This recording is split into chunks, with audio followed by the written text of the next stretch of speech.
আর যদি আপনার সন্তান ওই খালি জানাজাত নাবি বরাবর দাঁড়াচ্ছে, নাবি বরাবর পুরুষের দাঁড়াচ্ছে, তখন এই সন্তান আল্লাহু আকবার বলবে, নিয়ত বলতি ওর কলজের মধ্যে ভূমিকম্প শুরু হবে।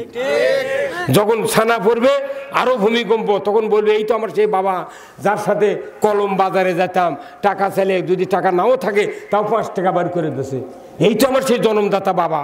আহারে এই বাবা চোখের সামনে আমি খাটনিতে শুয়ে জানাজা করতেছি, আল্লাহ ছানা তো বলবি মনে মনে যে আল্লাহ তুই মাফ করে দিস। সুবহানাল্লাহ। আমার নবী বলেছেন এরপরে দ্বিতীয় তাকবীর দিবে, আরো গদগদ চিত্তে খুশু খুশু অবস্থায় পিতার মহব্বতে অন্তরের ভিতরে কান্না শুরু হয়ে যাবে। তারপরে দরুদ পড়তে পড়তে শেষের পর্যায়ে চোখে পানি এসে যাবে।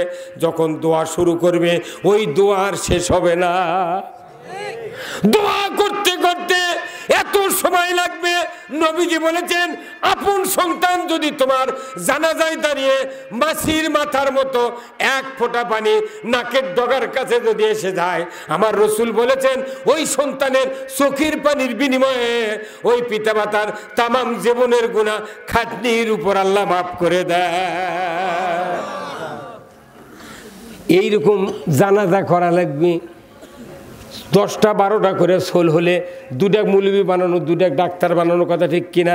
কিন্তু এখন বাংলাদেশের পরিস্থিতি 2টি হলে ভালো হয়, 1টি হলে আর নয়।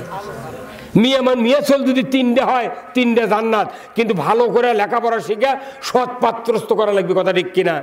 কিন্তু আপনার অবস্থা ভালো, মিয়া চল হচ্ছে আপনি কি ভালো পাত্রী দিচ্ছেন, ওই মাদ্রাসা পড়াচ্ছেন না, আবার মৌলবীর সাথে যদি বিয়ে ধরে কেউ কয় না বা ওরকে সাথে বিয়ে দিলে ভাত পাবি, তাই আমার বিটি এলিয়ে বোরকা দিয়ে ঘরের মধ্যে বাঁধতে তুমি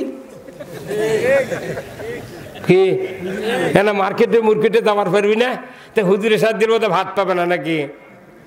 এলে বুদ্ধি দিচ্ছে কে? কে দিচ্ছে বুদ্ধি? আপনি একটা সন্তান আলিম মানে দেখেন, নির্ঘাত রাসূলের হাদিস 100% সত্য। রাসূল বলেছেন এমন একটা মুত্তাকি, নামাজি, পরহেজগার, হাফেজ, কারি, মৌলবী সন্তান যদি আপনি তৈরি করে কবরে যান, রাসূল বলেছেন কবরের পাশে দাঁড়িয়ে যদি ওই সন্তান 1বার সূরা ফাতিহা 3বার সূরা ইখলাস পড়ে আল্লাহর দরবারে দোয়া করে, রব্বির হামহুমা কামা রব্বায়ানি সগীরা, এই কথা যদি বলতে পারে আল্লাহর দরবারে, নবীজি বলেছেন 40 বছরের কবরের আযাব আল্লাহ তাআলা মাফ করে দেয়। তাহলে ইনকে বেটা বানান লাগবে না, ওই কবর যে ঢুকবো ইনকে সন্তান বানান লাগবে, কথা কন।